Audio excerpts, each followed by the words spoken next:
ధీరేంద్రలాల్ ఘర్ రచించిన ప్రియదర్శి సామ్రాట్ అశోక సామ్రాట్ చక్రవర్తి.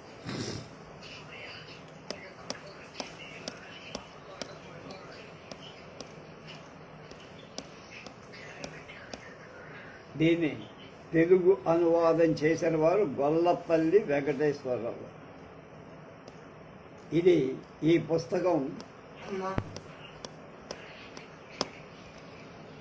భారత ప్రభుత్వం విద్యాశాఖ నిర్వహించిన సార్వజనీన గ్రంథ రచన పోటీలలో 1954 సంవత్సరం ప్రథమ బహుమతి పొందిన పుస్తకం.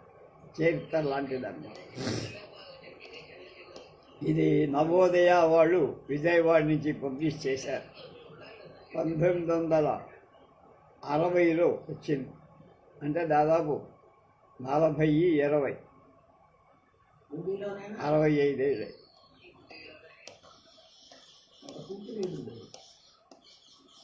ప్రియదర్శి ఆయన పెట్టింగ్ హెడ్డింగ్ నేను మార్చాను. ప్రియదర్శి అశోక ధీరేంద్రలాల్ ఘర్.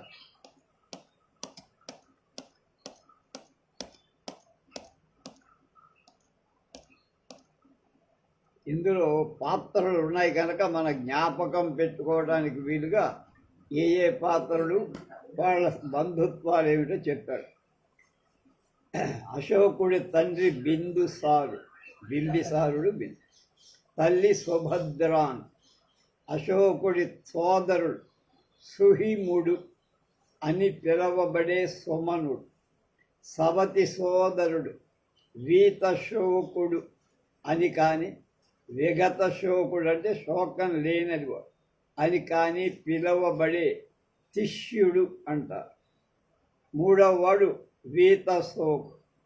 రాణులు శాక్యకుమారీదేవి, కారువాకి, అసంధిమిత్ర, పద్మావతి, తిష్యరక్షిత అని 5 రాణులు అశోక్. అలాగే కుమారుడు ఒకడు మహేంద్రుడు. ఇతడి తల్లి శాక్యకుమారీదేవి మొదటిది. తీవరుడు ఇతని తల్లి కారువాకి. కుణాళుడు తల్లి పద్మావతి. జలౌకుడు తల్లి తెలియదు. అలాగే ఇతని కుమార్తెలు అశోకుడి కుమార్తెలు సంఘమిత్ర, ఆమె తల్లి శాక్యకుమారీదేవి. అంటే మహేంద్రుడు మహేంద్రుడు సంఘమిత్ర ఇద్దరు మొదటి భార్య పిల్లలన్నమాట. అల్లుళ్ళు సంఘమిత్ర భర్త అగ్నివర్మ, చారుమతి భర్త దేవప్ప. మనుమల్లో ఒకడు దశరథుడు, కుణాళుడి కుమారుడు సంప్రతి, సంఘమిత్ర కుమారుడు సుమనుడు. ఇది అందులో వచ్చేటువంటి పాత్ర.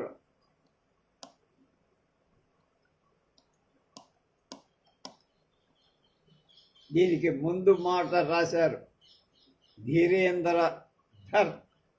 ఏం చెప్తున్నారు?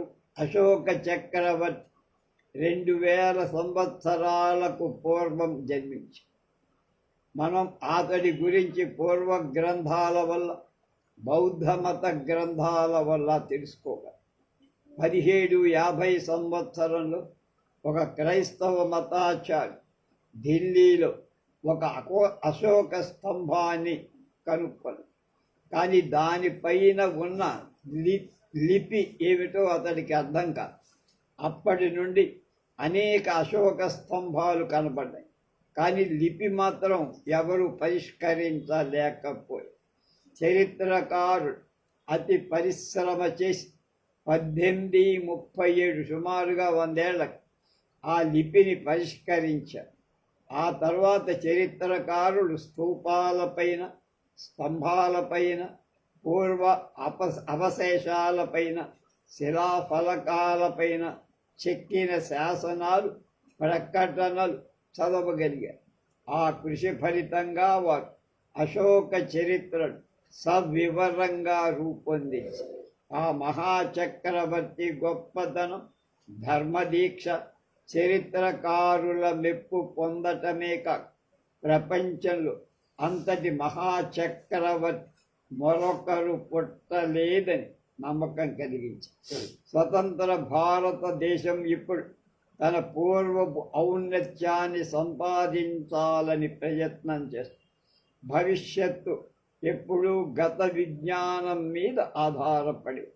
మన దేశ చరిత్రలో అశోకుడి జీవితం చాలా ప్రముఖ పాత్ర వహించి, అలాంటి చరిత్ర నేను నా శక్తి కొద్దీ వివరించే ప్రయత్నం చేసి, ఆ మహాచక్రవర్తి ఔన్నత్య కళ్ళకు కట్టినట్లు వివరించగల నైపుణ్యం నా కళానికి లేదని నాకు తెలుసు. అయినా చదివే వారికి ఈ పేజీ చదివిన తర్వాత సర్వమానవ సౌభ్రాతృత్వంలో వెల్లడించిన మహోన్నత తత్వదర్శనాన్ని, అహింస అలాగే స్వార్థ పరిత్యాగాలను ప్రవచించిన సిద్ధాంతాలు నేటి కన్నా ఎక్కువ ఖ్యాతి సంపాదించున్నట్లుగా భావి భారతదేశాన్ని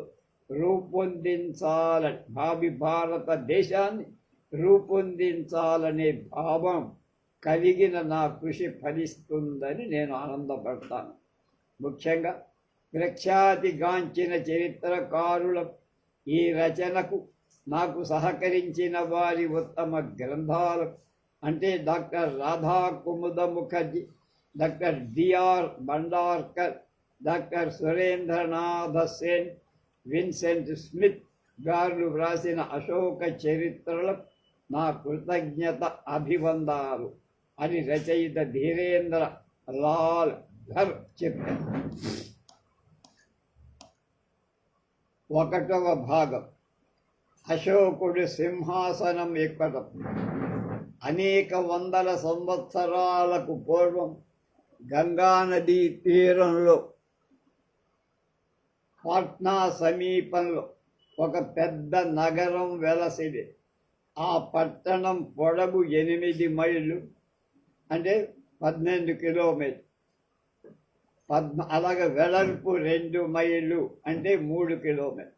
నగరం చుట్టూ కొయ్యతో నిర్మించిన ఎత్తైన ప్రాకారం ఉండేదట. ఆ ప్రాకారం చుట్టూ 400 మూరల వెడల్పు 30 మూరల లోతు గల కందకం అగర్త ఉంది. ఆ కందకాన్ని గంగా నది ఎప్పుడూ నీటితో నింపి ఉంచే. కోటలో ప్రవేశించడం ఆ కందకంపై 64 ద్వారాలు ఏర్పాటు చేసి, ఆ కోటకు ఎత్తైన 570 బురుజులు ఉన్నాయి. ఆ బురుజులపై ఉండి రక్షక భటులు అన్ని వేళల జాగ్రత్తగా కాపలా పహరా కాస్తూ ఉండే. శత్రువులపై బాణాలు ఎక్కుపెట్టి వెడబటాన్ని అనువుగా ఆ గోడలో 100 కొలది కంతలు అంటే రంధ్రాలు ఉండే. రక్షక భటులెప్పుడు కోట గోడపై ఒక బురుజు నుండి మరొక బురుజుకు మారుతూ పహరా కాసేవారు. ఇది చాలా అందమైన పట్టణం. ఇండ్లన్నీ కొయ్యతో నిర్మింపబడి రంగురంగుల చిత్రాలతో సుందరమైన అలంకారాలతో చాలా ముచ్చట గొల్పేది. ఆ మహాచక్రవర్తి ఔన్నత్యాన్ని కళ్ళకు కట్టినట్లు వివరించగల నైపుణ్యం నా కళానికి లేదని నాకు తెలుసు.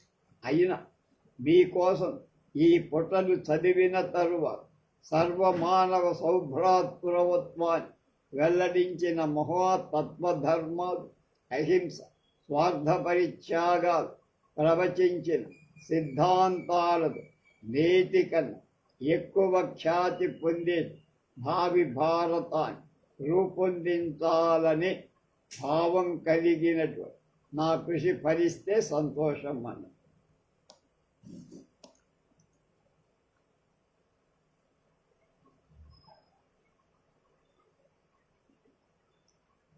అది చాలా అందమైన పట్టణం. అదే అందమైన పాటలీపుత్ర పాట్నా అంటున్నాము. మగధ సామ్రాజ్యానికి ముఖ్య క్యాపిటల్. చక్రవర్తి అజాతశత్రువు తన ముఖ్య పట్టణం భవిష్యత్తులో ఈ నగరం హిందూ దేశంలో మొట్టమొదటి పట్టణమై భారతీయ నాగరికత విజ్ఞానానికి కేంద్రం అవుతుందని బుద్ధ భగవానుడు ఆశీర్వచనం చేశాడు ఆ నగరానికి. మౌర్య చక్రవర్తులకు ఈ పట్టణమే నివాసం కూడా. రాజప్రాసాదం నగరం మధ్యలో ఉండే. ఆ ప్రాసాదంలో దారు చెక్కతో నిర్మితమైన 7 భవంతులుండే. పెద్ద పెద్ద స్తంభాలు, ఎత్తైన విలువైన సరంబీలు కలిగి లక్క పూయబడి వెండి బంగారంతో అలంకరింపబడి ఉంది.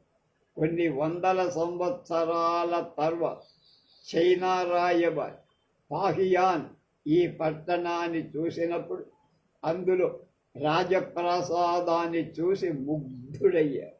బ్రహ్మాండమైన ఈ కట్టడాలు మానవుడు నిర్మించానంటే నేను నమ్మను.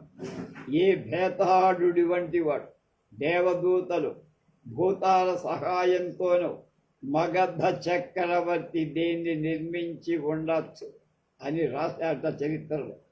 మగధ చక్రవర్తుల రాజప్రసాదం అంతటి ప్రసాదం, ప్రసాదం అంటే తినేది, ప్రసాదం అంటే భవం, అంతటి దివ్య భవం.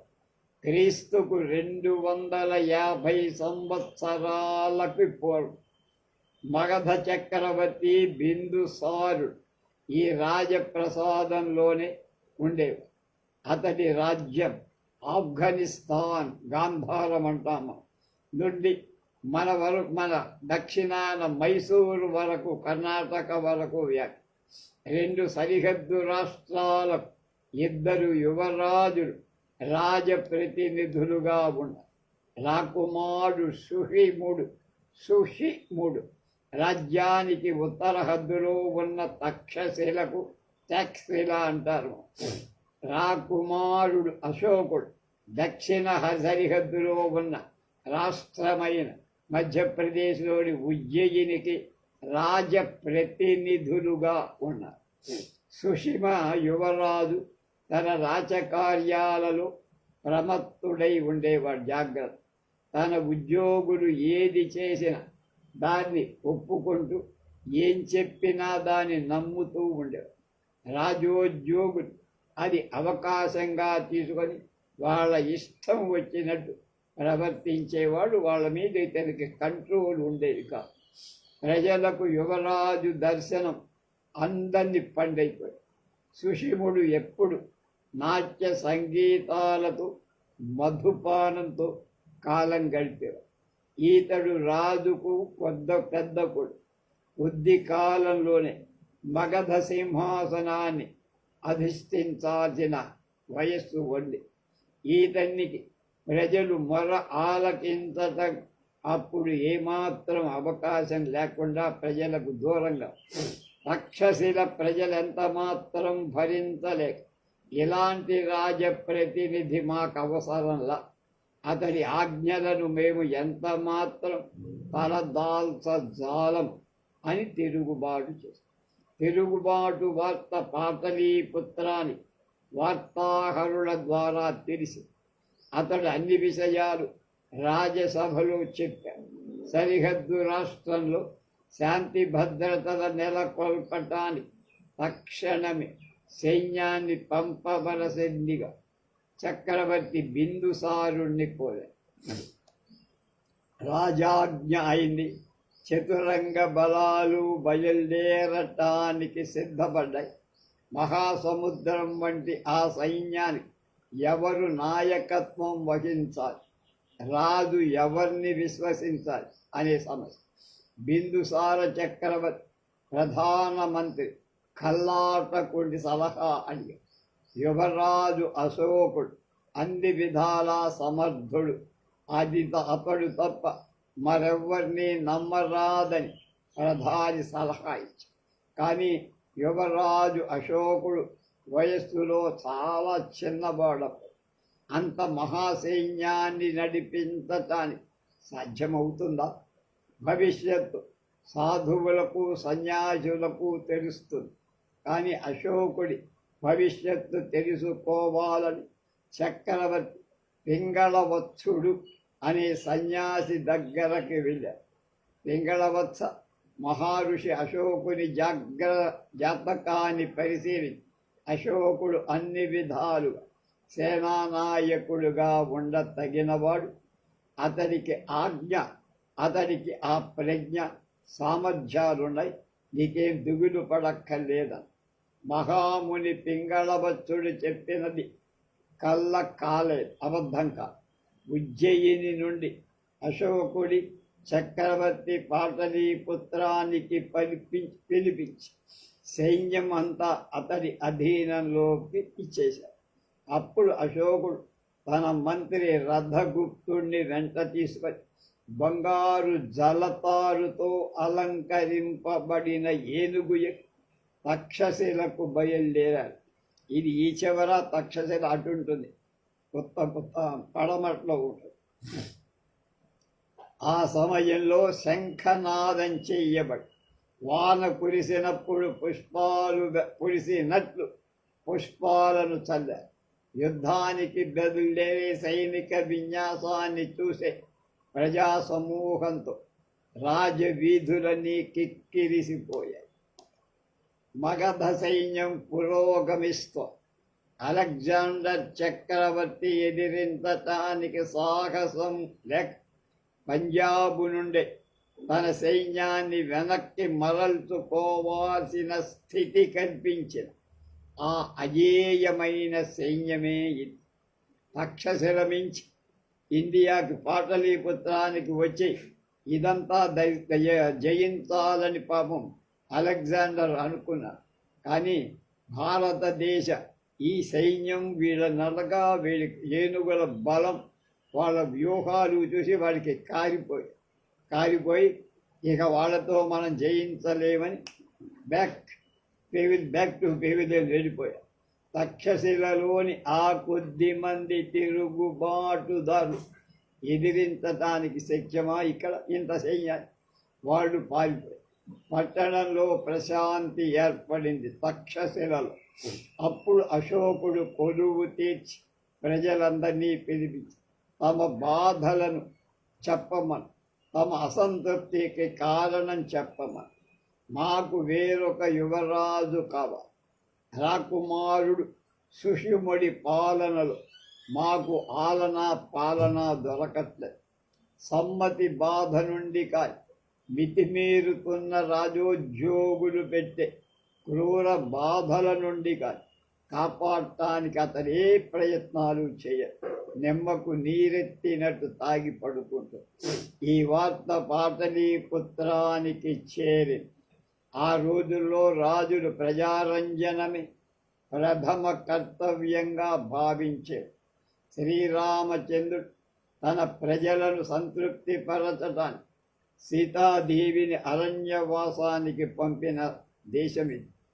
బిందుసార చక్రవర్తి కూడా సుషిముని పాటలీపుత్రానికి తిరిగి రావాలని, నాటి నుండే అశోకుడు కూడా తక్షశిలకు ఉపరాజు కావాలని ఆజ్ఞాపన చేసి చక్రవర్తి ఆజ్ఞను సుషిముడు మన్నించాలి కనుక పాటలీపుత్రానికి తిరిగి వచ్చారు. పెద్ద కొడుకు పని అలా అయిపోయింది. కానీ సుషిముడు తన అలవాట్లు మార్చుకోలేకపోయాడు. సౌఖ్యప్రియుడైన ఆ యువరాజు అహంకార ప్రవర్తన రాజస్థానంలో ప్రతి వాళ్ళకి అసహ్యం కలిగి ఒకరోజు చక్రవర్తికి కొడుకుని పిలిపించి, నాయన నీ ప్రవర్తన మార్చు, లేకపోతే ముందు నువ్వు మగధ సింహాసనాన్ని అధిష్ఠించిన ఇలా అసంతృప్తి నొందిన ప్రజలతో శాంతి భద్రత నెలకొల్పలేవు అని ముందు హెచ్చరిక చేశారు. అయినా సుషిముడు తన ప్రవర్తనను సరిదిద్దుకోలేకపోయి బిందుసారుడు అతడిని గురించి మానసికంగా చాలా వ్యధ చెందేవాడు. కానీ కుమారుడిని సరిదిద్దే దారి కనపడదు. రాజు ముసలివాడైపోయాడు. కుమారుడి గురించే మనోవ్యధతో ఆరోగ్యం దెబ్బతిని అస్వస్థుడే కొద్ది కాలానికి చక్రవర్తి మరణించి. సుషిముడు చక్రవర్తికి పెద్ద కొడుకు, సింహాసనానికి వారసు అయిన మంత్రులకు, సభికులకు, ప్రజలకు అతడి మీద ఏమాత్రం గౌరవం కానీ అభిమానం కానీ లేవు. ప్రధానమంత్రి కల్లాటకుడు మంత్రి మండలి సమావేశపరిచి సుషిముడు రాజకార్యాలు నిర్వహించటానికి తగడు. అతడి సోదరుడు అశోకుడు చక్రవర్తిగా అన్ని రకాల తగినవాడు అని మంత్రి మండలి నిర్ణయించింది. ఆ నిర్ణయం ప్రకారం ప్రధానమంత్రి కల్లాటకు వార్తాహరుడిచే తక్షశిలకు ఒక జాబు పంపారు. అశోకుడు వార్తాహరుని తెల్ల దుస్తులకు భయపడ్డాడు. వణుకుతూ జాబు తీసుకున్నాడు. ఆ జాబు ప్రధాని కల్లాటకుడు రాసి, ఆ జాబులో రాజాధిరాజు రాజమార్తాండులు మార్తాండ రాజప్రతాపులైన బిందుసార చక్రవర్తి గారు దివంగతులయ్యారు. కానీ మనం ఇప్పుడు విచారించటానికి వ్యవధి లేదు. ఎందుకంటే సరిహద్దులలో మన శత్రువులు పొంచి ఉన్న ప్రజల ప్రాణ ధనాల సంరక్షణ సింహాసనం విడితిగా ఉండకూడదు. ఖాళీగా సామ్రాజ్యాన్ని పాలించడం సామాన్యం కాదు.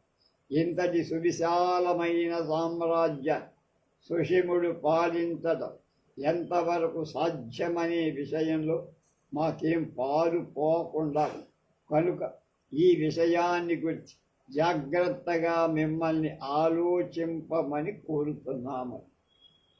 రథగుప్తుడా జాబు తీసుకొని ఆమూలాగ్రం చదివి, ఓ యువరాజ, మగధ సామ్రాజ్యపు ప్రధానమంత్రి మిమ్మల్ని మగధ సింహాసనం ఎక్కాలని ఆహ్వానిస్తున్నాడని చెప్పి, సింహాసనం కొరకు మా అన్నతో నేను పోరాడాలా అన్నాడు అశోక్. రాజ్యానికై అన్నదమ్ములు తగువలాడటం చరిత్రలో కొత్తేం కాదు మహాప్రభు. ప్రజల శాంతి సౌఖ్యాలకై సుఖలాలసుడు నిరంకుశుడు అయిన ప్రభు అతని జ్ఞాతి దేశం నుండి వెళ్ళగొట్టిన విషయం మనకు మహాభారతంలో కనబడుతూనే ఉంది. కనుక ప్రజాక్షేమానికి బాంధవ్యం అనేది అడ్డు రాకూడదు అన్న అశోకుడు రథగుప్తుడి సలహా ప్రకారం తన సైన్యాన్ని అంతా సమాయత్తపరిచి ముఖ్య నగరం బయలుదేరాడు. ఎక్కడికి? పాటలీపట్నాకొచ్చి రాజార్హత గల సుషిముడు తన తమ్ముడు అశోకుడు ముఖ్య పట్టణంపై సైన్యంతో దండెత్తి వస్తున్నాడని వార్త మొదట నమ్మలేకపోయి, కానీ తన వేగుల ద్వారా వార్త ధృవపరుచుకొని అంతటితో తన సంశయాలన్నీ పోయి, ప్రియ సోదరా స్వాగతం, సైన్యాన్ని నగరం వెలుపని శిబిరంలో విడిది చెయ్యి, నువ్వు పట్టణంలోకి రాగలవాడు, మేము స్వాగతిస్తున్నాం అని అశోకుడికి వార్త. నేను పట్టణాన్ని ముట్టడించటానికి వచ్చా, కానీ అందులో ఊరికే ప్రవేశించటానికి రాలేదని అశోకుడు జవాబిచ్చి సుషిముడి అనుమానం పూర్తిగా తీరిపోయి దాడి ఎదుర్కోవడానికి సిద్ధపడ.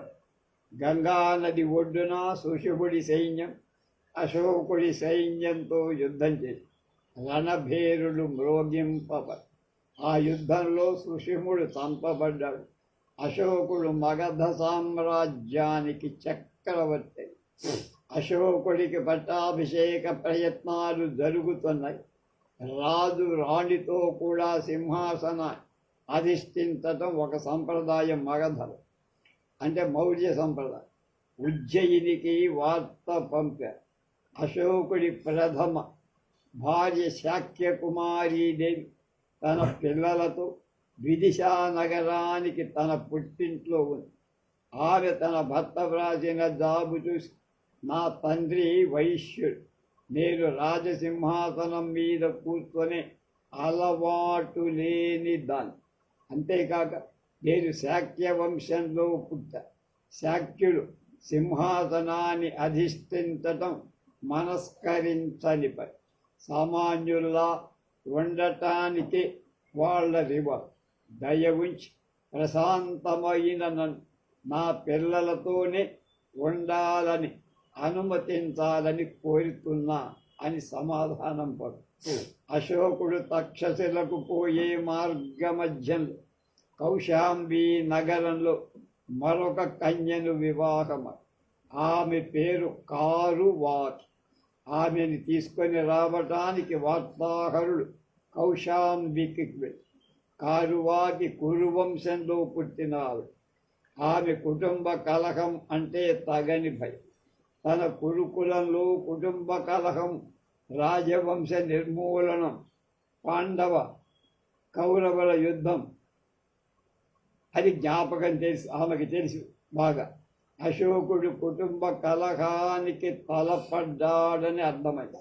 అందువల్ల మహారాజా, నాకు రాణిగా ఉండటానికి తగిన జ్ఞానం లేదు. రాజకార్యాల మీద చిక్కులు గ్రహించటానికి, చతురతతో తగిన సలహా ఇవ్వటానికి నేను అంతగా చదువుకున్న దాన్ని కూడా కనుక నా కుమారుడు తీవరుణ్ణి పరిపూర్ణ మానవుడిగా మలుచుకోవటం, ప్రశాంతంగా జీవయాత్ర చేసుకోవటాన్ని అనుగ్రహించండి, ఆశీర్వదించమని కోరుతున్నాను అని కారువాకి మహారాణి జాతురాశి. శాక్య కుమారీదేవి కారువాకి కూడా మగధ రావటానికి నిరాకరించటం సింహాసన అర్హతగా మళ్ళా పెళ్లి చేసుకోవాల్సి. నూతన మహిషి అసంధిమిత్ర మగధ సామ్రాజ్యానికి రాణి అయి అశోకుడు అతని 24వ సంవత్సరంలో మహావైభవంగా మగధ సింహాసనాన్ని అధిష్ఠించాడు. 2 తిష్యుడి రాజప్రతినిధిగా నియమించాడు. అశోకుడి తిష్యుడనే తమ్ముడున్నాడు. చిన్నతనం నుండి అతడు కొంటె కోణంగిగా ఉండేవాడు. తండ్రి మరణంతో కొంతకాలం పాటు బెంగతో విచారంతో క్రమేపీ బెంగ తగ్గి మామూలు స్థితికి వచ్చి అప్పటి నుండి అతని కొంటెతనం చేత మగధ ప్రజలు అలజడిపడ్డారు. రాజసభలో ఒకరోజు పితూరి శిష్యుడిపై వచ్చి, రాజా, శిష్యుడు ఈ రోజున నాకు అపకారం చేశాడు. ఓ రాజా, శిష్యుడు ఈ రోజున నన్ను ఇలా అవమాని, రాజా, శిష్యుడు ఈ ప్రకారం నన్ను దూషించాడు. అలా రోజు పితూరీలు అతడి మీద. దాంతో అశోక చక్రవర్తి తీవ్రంగా ఆలోచించాల్సి వచ్చింది. అతడు సింహాసనం రావటంతోనే ఒక సోదరుని చంపాల్సి వచ్చింది. తిరిగి వెంటనే మరొక సోదరుని శిక్షించి ప్రజలకు తన మీద గల తన మీద మంచి అభిప్రాయం కానీ తాను చక్రవర్తి అవటంతో అలాంటి దొండగుల ముందు జాగ్రత్తగా తీసుకోవాలని మంత్రి మండలితో రథగుప్తుడు చాలా సూక్ష్మ బుద్ధి కలదు. తక్షణం ఒక ఉపాయం ప్రధాని ఒక రోజున శిష్యుడి దర్బారుకు తీసుకువెళ్ళారు. అప్పుడు దర్బారులో ఎవ్వరు లేరు. యువరాజా, నీ పెద్దన్నగారు అనారోగ్యవంతులైతే నువ్వు రాజకార్యాలను చక్కబెట్టగలవా అని రథగుప్తుడు శిష్యుడిని అడిగాడు. చక్కబెట్టలేకేం అన్నాడు. అంతే పెద్ద గొప్ప అన్నారు. మంచిది, నువ్వు సింహాసనం ఎక్కుతావా? నన్ను చక్రవర్తిగా నియమించినప్పుడు నేను సింహాసనం మీద కూర్చోవద్దా? మంచిది, మీరు సింహాసనంపై కూర్చుంటే చూడాలని కుతూహలంగా ఉంది. ఒకసారి కూర్చోండి, ఎలా ఉంటారో చూస్తామని. నేను ఎలా ఉంటానో చూడు ఇప్పుడు అని శిష్యుడు సింహాసనం మీద కూర్చో. సింహాసనానికి నీవెంతా తగి ఉన్న భాగం. మొట్టమొదటి రోజున సభికుల ఉద్దేశం ఏం చెప్పదలుచుకున్నావు ఈ మహాసందర్భంలో అని గడ్డం వంటి బుజ్జంబిగింపుగా రథగుప్తుడు అడిగాడు. ప్రజలకు నీ సందేశమేమి? నువ్వు నా గురించి ఏమనుకుంటున్నావయ్యా? నేను మాట్లాడలేనని అనుకుంటున్నావు, విను నా ఉపన్యాసం అని శిష్య ఉపన్యాసం ఇవ్వటం మొదలు. సభికులారా, మౌర్య వంశపు చక్రవర్తి, తేజోవంతుడు, సర్వగుణ సంపన్నుడు అశోక చక్రవర్తి ఇప్పుడు ఆరోగ్యంగా లేరు. సువిశాలమైన ఈ సామ్రాజ్య భారం నేను వహించాల్సి వచ్చి, భారమైన ఈ రాజ్య పాలన మీరంతా సహకరిస్తున్నారని ఆశిస్తాం. మీ శక్తి సహకారం నాకు సహకారాలపై నాకు విశ్వాసం బాగా ఉంది అని అంటుండగానే అశోకుడు అక్కడికి వచ్చి శిష్యుడి అంచె ఉపన్యాసం ఏమిది? నువ్వు నాపై కుట్ర చేస్తున్నావు, భటులెక్కడ, తక్షణం వీళ్ళిద్దరినీ బంధించు అని ముఖం చిట్టించి కోపంతో గట్టిగా అరచి చక్రవర్తి చప్పట్లు చరిచారు. పరుగున స్త్రీ రక్షకులు వచ్చి రథగుప్తుని శిష్యుణ్ణి పట్టుకొని చెరసాలకు తీసుకువెళ్ళి రాజమాత్ర సుభద్రాంగి ఈ వార్త తెలిసిన వెంటనే అశోకుడి దగ్గరకి వెళ్ళి, కుమార అశోక, శిష్య నీ తమ్ము, అతని శిరచ్ఛేదం చేయండి. అతడేమైనా పొరపాటు చేసి ఉంటే మర్చిపో. నేను అతడికై ప్రాణభిక్ష వేడుతున్నానని దీన వదనంతో ఆమె ప్రార్థించింది. అమ్మా, భయపడు, నేను వాడి దొండగాలను అదుపులో పెట్ట. రాజు తమ్ముడు దొండగాలతో కాలం వెళ్ళబుచ్చితే రాజ్య వ్యవహారాలు పట్టించుకునే వాళ్ళు ఎవరుంటారు అని చిరునవ్వుతో అశోకుడు తల్లితో చెప్పి, నరకాలయం అనే పేరు అశోకుడు స్వయంగా కట్టించిన ఖైదు ఒకటి ఉంది. దానికి చీకటి కొట్టు అనే పేరు. అన్ని విధాలైన చిత్రహింసలకు తగిన ఏర్పాట్లు ఉంది మన తిహార్ జైలు. దానిలోనే అశోకుడు శిష్యుణ్ణి 7 రోజుల వరకు బంధి. ఎంతలో వాడికి పిచ్చెత్తే లక్షణాలు కని 7 రోజుల తర్వాత అతన్ని రాజ్యసభకు తీసుకొచ్చి అప్పుడు వాడి శరీరం సృష్టించి సుమారుగా మతి చెడినట్టయిపోయి అతడి ముఖాన్ని చూసి పోల్చటానికి కూడా ఆనవాలు లేకుండా మరి, ఓ యువరాజా, నువ్వు ఇప్పుడు సరిగా రాజకార్యాలు నిర్వర్తించగలవని నేను అనుకుంటా అని శిష్యుడి చూసి చిరునవ్వుతో అన్న అశోకుడు. శిష్యుడు పగటి వెలుతురును చూడలేకపోయాడు. ఆ వెలుగుడు అతని కళ్ళు మిరుమిట్లు గొలుపుతాయి. వెలుతురు చూడలేక 2 చేతులతో కళ్ళు మూసుకొని, రాజా, నువ్వు నన్నేం చెయ్యమని శాసించిన శిరసావహిస్తా, దయవుంచి నన్ను మాత్రం తిరిగి ఆ నరక కూపంలో పంపద్దు అని దుఃఖిస్తూ గద్గద స్వరంతో వేడుకొన్నారు. మంచి, నిన్ను తక్షశిల రాష్ట్రానికి రాజప్రతినిధిగా నియమించా. ఇక నుండి నువ్వు తక్షశిలకు ఉపరాజు, అంటే రాజప్రతినిధి. సభికులందరూ చక్రవర్తిని మెచ్చారు. ఉత్సాహంతో కరతాళ ధ్వనులు చేశారు. ఆ మర్నాటి రోజు శిష్యుడు తక్షశిలకు బయలుదేరి అశోకుడి అన్నదమ్ములలోకెల్లా చిన్నవాడు వీతాశోక్. అతన్ని కూడా రాజ్యంలో ఏదైనా బాధ్యత గల స్థానంలో ఉంచటానికి సంకల్పించి మంత్రి రథగుప్తుడి సలహా అడిగాడు. వీతాశోకుడి నడవడి మంచిది, చక్కని చిత్రకారుడు కూడా వాడు, గాయకుడు. రాజకార్యాలలో అతనికి మనస్సు ఏమీ పోదు. చదువుకోవటం, కొత్త విషయాలు తెలుసుకోవటమే అతనికి ఎక్కువ ఇష్టం.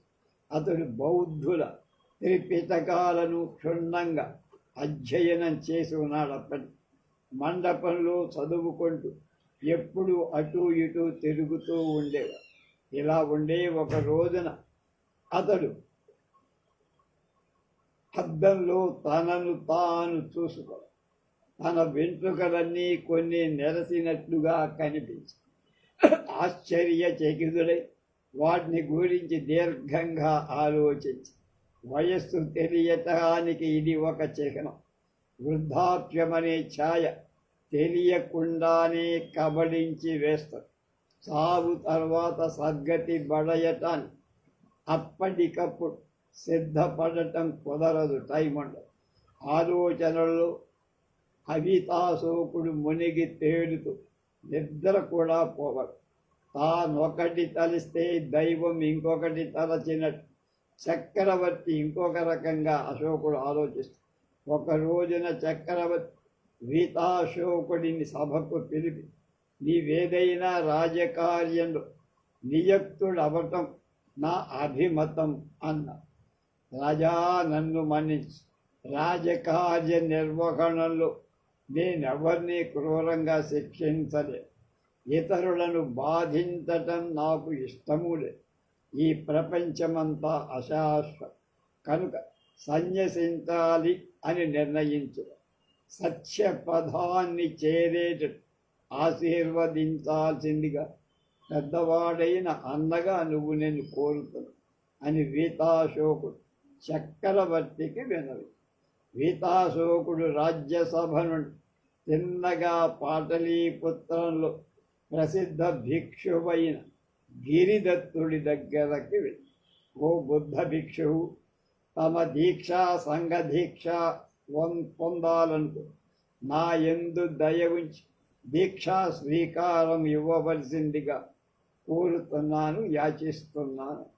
ఆనాటి నుండి వీతాశోకు బౌద్ధ భిక్షువయ్యారు.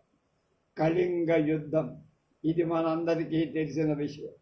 అశోక చక్రవర్తి సోదరుల సమస్యను చక్కబరచి సామ్రాజ్య విస్తరణ గురించి ఆలోచించి కళింగ రాజ్యాన్ని జయిస్తూ అతడి మొదటి ఆలోచన కళింగ రాజ్యం మహానదికి దక్షిణ తీరంలో తూర్పుగా సముద్రం వరకు వ్యాపించి ఉంది. అది చాలా బలమైన రాజ్యం. కళింగ రాజ్యంలో 60,000 మంది కాల్బలం, 1,000 అశ్వదళం, 700 యుద్ధ గజాలు ఎప్పుడు పరరాజుల దండయాత్రను ఎదుర్కోవటానికి సిద్ధంగా ఉంది. అంత శక్తి గల రాజ్యాన్ని సరిహద్దులో ఉండనివ్వడం క్షేమం కాదనుకుని కళింగ రాజ్యం మీద దండెత్తారు. వేలాది మగధ సైనికులు మహానదిని దాటి కళింగ రాజ్యాన్ని ముట్టడించి యుద్ధ తంత్రంలో మగధ సైనికులు అతి నైపుణ్యమున కళింగ సైనికులు వాళ్ళ బలానికి నిలవలే. వేలాది సైనికులు కళింగ సైనికులు చనిపోయి వేలాది మంది వికలాంగులై వారి రక్తంతో రణభూమి ఒక నది ప్రవాహంగా అయిపోయింది. కళింగం ఓడిపోయను, మగధ విజయాన్ని సాధి. అశోకుడు విజయ ఉత్సాహంతో పట్టబుట్టేనుగుపై యుద్ధ భూమి గుండా వెడుతున్నారు. ఇరువైపులా వందలాది సైనికులు చచ్చిపడున్నారు. అందువల్ల కొందరికి కాళ్ళు లేవు, కొందరికి చేతులు లేవు, కొందరికి కళ్ళు లేవు, కొందరు బల్లాలతో గొచ్చబడ్డారు, కొన్ని ముండాలకు తలలే లేవు. సావగా మిగిలిన వాడు బాధ చేత గిజ్జ గిజ్జ గిజ్జ కొట్టుకొని మూలుగుతుంది. అశోకుడు చాలా యుద్ధాలు గురించి విన్నాడు, చేశాడు. కానీ దృష్టి పారంత వరకు ఎక్కడ చూసా పీనుగుల పెంటతో గాయాలతో బాధపడు కుప్పలు కుప్పలుగా పరచి ఉన్నట్లు సైనికులతో కూడిన అలాంటి దృశ్య మున్ను ఇదివరకెప్పుడు ఏ యుద్ధంలో కాని చూసి కాని. ఆ దృశ్యాన్ని చూసిన తరువాత రథగుప్తుడితో అంటున్నాడు సమ్రాట్ అశోక్, సావగా మిగిలిన వాళ్ళని మనం రక్షించాలి బాబు అని అశోకుడు అన్నాడు. మహారాజా, మనం తప్పక రక్షించాల్సిందే, కానీ ఇంతమందిని కాపాడటానికి తగిన ఏర్పాట్లేం మన దగ్గర లేవు. మనకు చాలా ఔషధాలు పరిచారకులు కావాలి అని రథగుప్తుడు సమాధానం చేశాడు. అట్లా అయితే వీరంతా దిక్కులేని స్థితిలో ఇక్కడ ఇలా చావాల్సిందేనా అన్న. మహారాజా, అలా జరగదు. అందరూ చనిపోరు. కొందరిని వాళ్ళ బంధువులు వెతికి తీసుకుపోయి రక్షిస్తారు. బాధామయమైన ఆ మూలుగులను నేను వినలేనయ్యా అని. ప్రతి యుద్ధ పర్యవసానం ఇలాగే ఉంటుంది మహారాజా. మీ తాత చంద్రగుప్తుడు అనేక రాజ్యాలు జయించి ప్రతి యుద్ధంలో ఇతడు ఎలాంటి దృశ్యాల గుండా వెళ్ళి పరరాజ్యాలను స్వాధీనం చేసుకున్నాడు. చక్రవర్తి దారి పొడుగులు వికలాంగులై బాధచే మూలుగుతూ పడివన సైనికులను చూసి విచారంతో సమాధి నొందిన వాడిలాగా ఉన్న ససైన్యంగా చక్రవర్తి యుద్ధ భూమిని వదిలి కళింగ రాజధానిలో ప్రవేశించి అప్పటికి సంధ్యా సమయం అవుతోంది. నగరమంతా దుఃఖమయమై మాటు మడిగినట్టు నిశ్శబ్దంగా ఉంది. మర్నాడు ఉదయమే చక్రవర్తి దర్బారు తీర్చారు.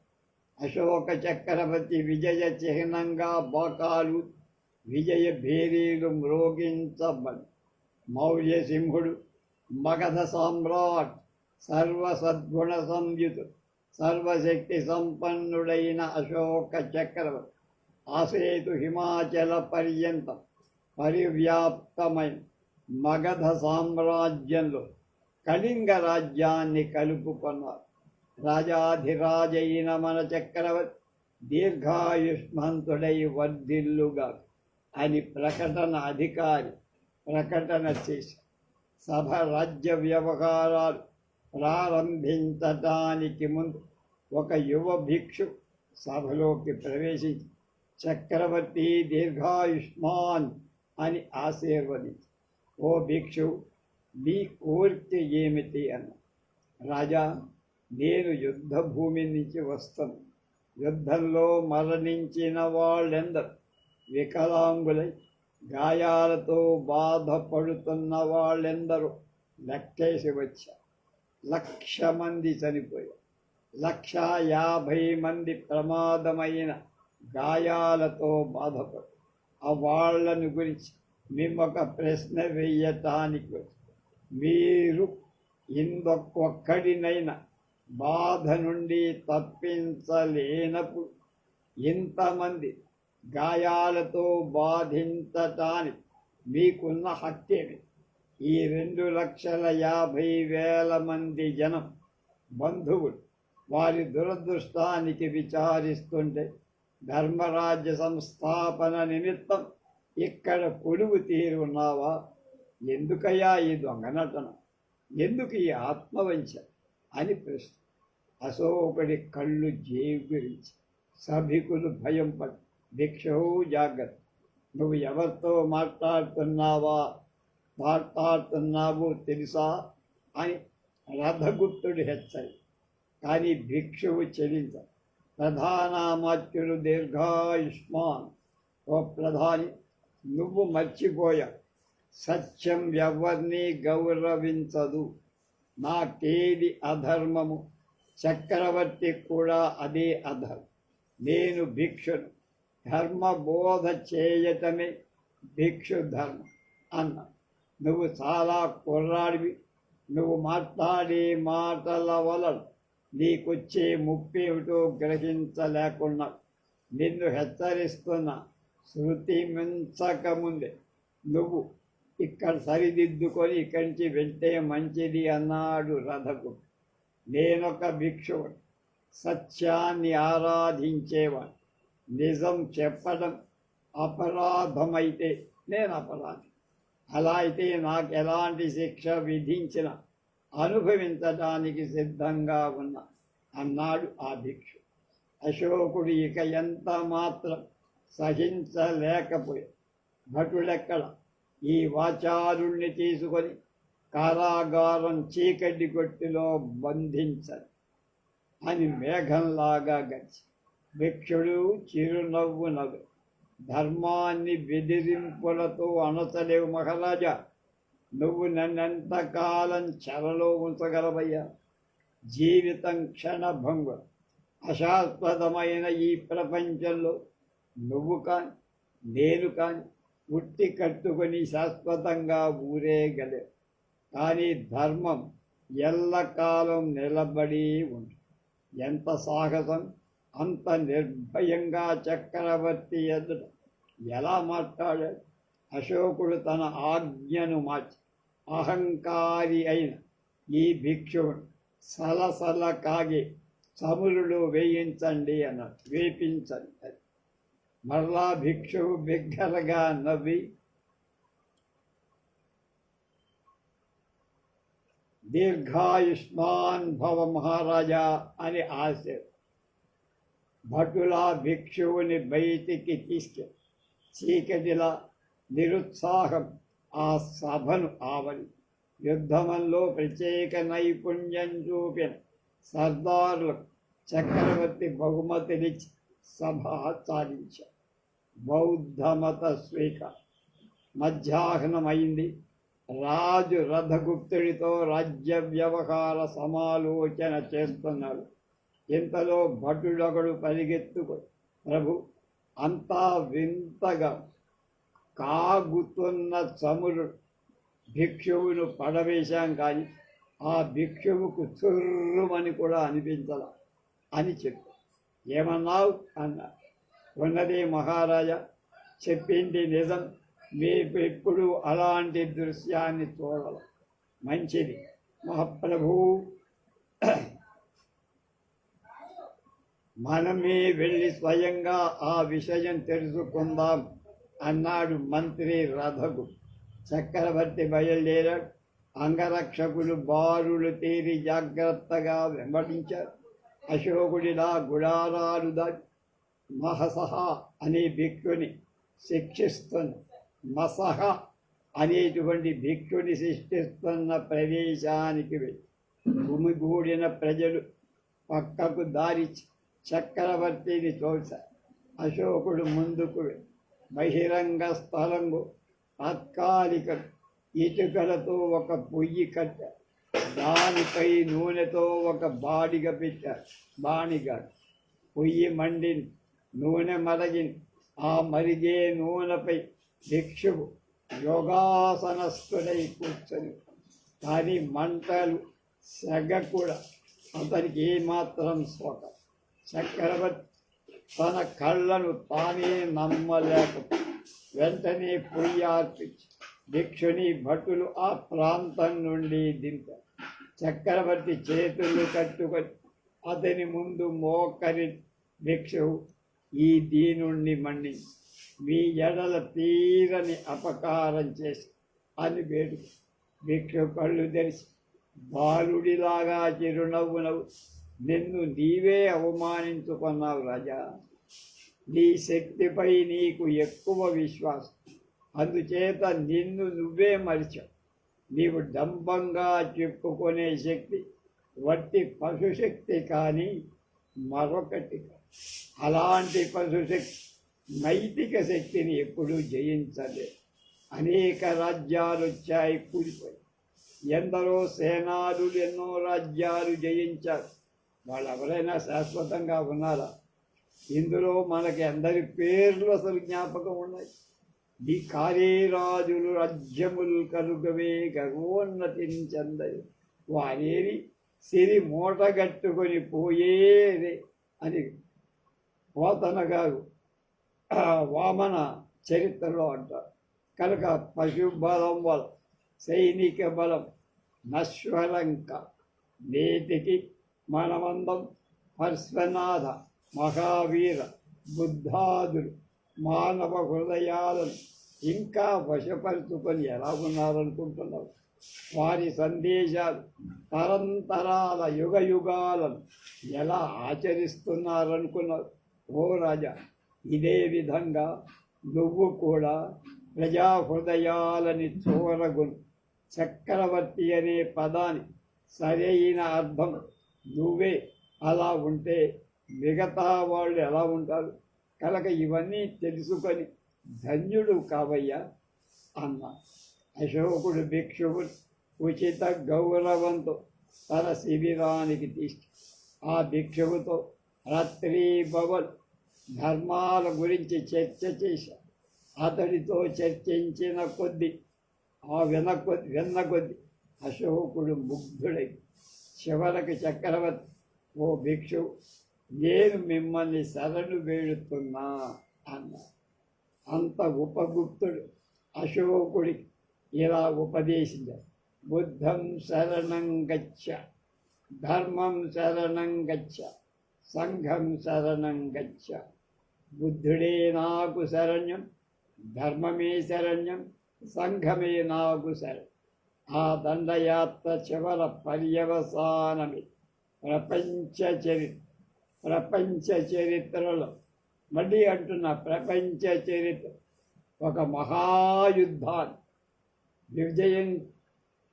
జయించినటువంటి ఏ మహారాజు, ఏ సామ్రాట్, ఏ చక్రవర్తి ఈ విధంగా ఒక మతం మతం తీసుకొని సన్యాసిగా మారినటువంటి చరిత్ర ప్రపంచ చరిత్రలో లేదు. అది అశోకుడికే. ఆ దండయాత్రకు పర్యవసం అశోకుడి యుద్ధరత్నంలో అదే ముగింపు, చివరి యుద్ధం అది. ఉపగుప్తుణ్ణి అనుసరిస్తూ అశోక చక్రవర్తి బౌద్ధ క్షేత్రాల యాత్ర చేశారు. రేపు ఎవడి ఉపగుప్తుడు, ఏమిటా కథ, దాని గురించి తెలుసుకోండి.